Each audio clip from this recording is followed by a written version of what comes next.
సరికొత్త ఆవిష్కరణలు ప్రపంచాన్ని మార్చాయని అన్నారు సీఎం రేవంత్ రెడ్డి. నేటి తరం అద్భుత ఆవిష్కరణ ఏఐ అని కొనియాడారు. హెచ్సిసిలో నిర్వహించిన గ్లోబల్ ఏఐ సదస్సుకు ఆయన హాజరయ్యారు. హైదరాబాద్ లో జీపీయూ ఆధారిత ఏఐ క్లౌడ్ ఏర్పాటులో భాగస్వామ్యంలో సదస్సులో చర్చించారు. అందరం కలిసికట్టుగా సరికొత్త భవిష్యత్తును ఆవిష్కరిద్దామన్నారు సీఎం రేవంత్ రెడ్డి. తెలంగాణ ప్రభుత్వం మరో కీలక నిర్ణయం తీసుకుంది. రాష్ట్రంలోని ప్రభుత్వ విద్యా సంస్థలన్నిటికీ ఉచితంగా విద్యుత్తు అందించాలని నిర్ణయించింది. దీనికి సంబంధించిన జీవోని కూడా ప్రభుత్వం జారీ చేసింది. ఉపాధ్యాయ దినోత్సవం సందర్భంగా డిప్యూటీ సీఎం భట్టి విక్రమార్క ఈ ప్రకటన చేశారు. విద్యా సంస్థల జాబితాను తయారు చేయాలని విద్యాశాఖ కార్యదర్శికి ప్రభుత్వం ఆదేశాలు జారీ చేసింది. ఇవాళ తెలంగాణలో కేంద్ర మంత్రి శివరాజ్ సింగ్ చౌహాన్ పర్యటించనున్నారు. ఖమ్మం జిల్లాలో వరద ముంపు ప్రాంతాలను పరిశీలించనున్నారు.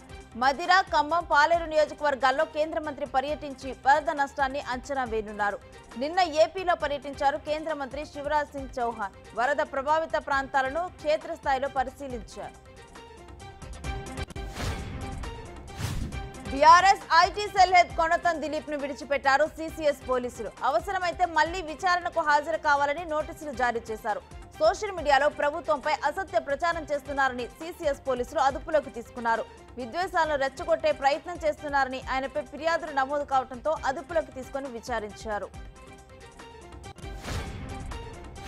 ధవళేశ్వరం దగ్గర గోదావరిలో వరద ప్రవాహం మరింత పెరిగింది. అంతకంతకు వరద వచ్చి చేరుతోంది. ప్రస్తుతం నీటి మట్టం 11.75 అడుగులుగా నమోదైంది. దీంతో మొదటి ప్రమాదక హెచ్చరికను జారీ చేశారు అధికారులు. 175 గేట్లను ఎత్తి దిగువకు నీటిని విడుదల చేస్తున్నారు. అలాగే భద్రాచలం దగ్గర గోదావరికి వరద ఉధృతి కొనసాగుతోంది. బుడమేరుకు ఏర్పడిన గండ్లను పూల్చేందుకు ఆర్మీని రంగంలోకి దింపుతామన్నారు సీఎం చంద్రబాబు. ఈ క్రమంలో ఇవాళ బుడమేరు 3వ గండిని ఆర్మీ పూడ్చనుంది. ఇప్పటికే గండ్లను పూడ్చేందుకు టెక్నికల్ టీంలు పనిచేస్తున్నాయన్నారు. ఇక ఆర్మీని కూడా వినియోగించి బుడమేరు గండ్లను పూడ్చుతామన్నారు. విజయవాడలో ఇప్పుడిప్పుడే సాధారణ పరిస్థితులు నెలకొంటున్నాయి. 5 రోజులుగా జలవ్యయంలో చిక్కుకున్న బెజవాడ వాసులు ఇప్పుడే ఊపిరి పీల్చుకుంటున్నారు.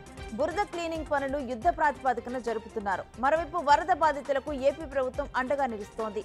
నిత్యావసరాల సరుకులని ఇవాళ పంపిణీ చేయనున్నారు.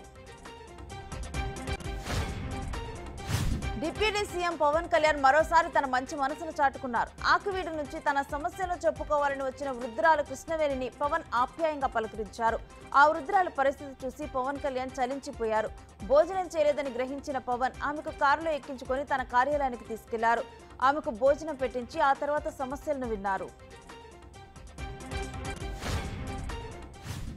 సిపిఐ ప్రధాన కార్యదర్శి సీతారాం ఏచూరి ఆరోగ్య పరిస్థితి ప్రస్తుతం విషమంగా ఉంది. ఊపిరితిత్తుల ఇన్ఫెక్షన్ తో ఏచూరి బాధపడుతున్నారు. ఆగస్టు 19న ఢిల్లీ ఎయిమ్స్ లో చేరారు. ప్రస్తుతం ఐసీయూలో చికిత్స పొందుతున్నారు. ఆయన ఆరోగ్య పరిస్థితిని సీనియర్ వైద్యుల బృందం పర్యవేక్షిస్తోంది. జస్టిస్ హేమా కమిటీ ప్రకంపనలు టాలీవుడ్ ను తాకాయి. తాజాగా మంచు విష్ణు చేసిన ట్వీట్ చర్చనీయాంశంగా మారింది. మహిళల భద్రత, రక్షణకు మరింత మెరుగుపరచడం కోసం వారి తరపున ప్రాతినిధ్యం వహించేలా కమిషన్ను ఏర్పాటు చేయాలని తెలంగాణ ప్రభుత్వాన్ని కోరారు.